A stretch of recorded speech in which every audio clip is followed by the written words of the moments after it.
FC Dallas returns home for a midweek match against Seattle Sounders FC. Can the Dallas defense stifle Seattle strikers? And can FCD's young players help the team get back in the win column? We'll discuss that and more in this week's Keys to the Match, driven by Toyota.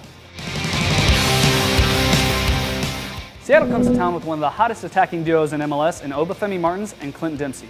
Over the Sounders' last 5 games, the two have combined for 8 goals and 5 assists. Yeah, and the key to beating Seattle is stopping these two players, because as they go, Seattle goes. And when they score, Seattle wins. They're 17-0-0 all-time when Obafemi Martins scores in MLS play, and Clint Dempsey has 4 goals in his last 6 games in all competitions.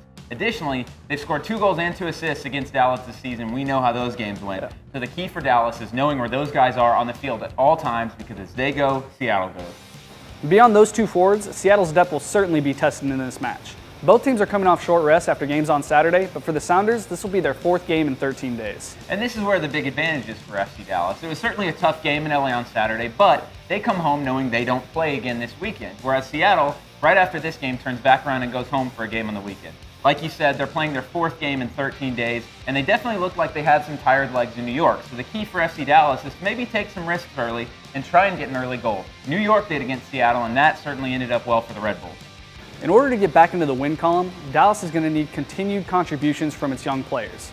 In addition to the strong debut seasons by rookies Ryan Hollingshead and Tesho Akindele, FC Dallas has gotten key minutes from its homegrown contingent this year. Yeah, and I think this was one of the biggest positives from Saturday night. FC Dallas leads the league in homegrown minutes played, and this was the first time in club history that 3 homegrowns have played 90 minutes in the same game.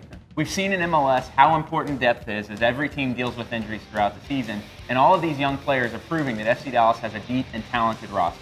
Look out for more contributions from these homegrown players in Wednesday's game against Seattle.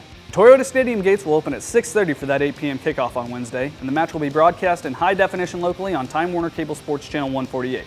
For the English radio call, be sure to tune in to the Word 100.7 FM with Steve Davis, and for our Spanish listeners, catch the game on 1270 AM La Voz del Pueblo with your host Carlos Alvarado. That does it for us this week. For the Keys to the Match driven by Toyota, I'm Scott Brown. And I'm Daniel Robertson. We'll see you next time.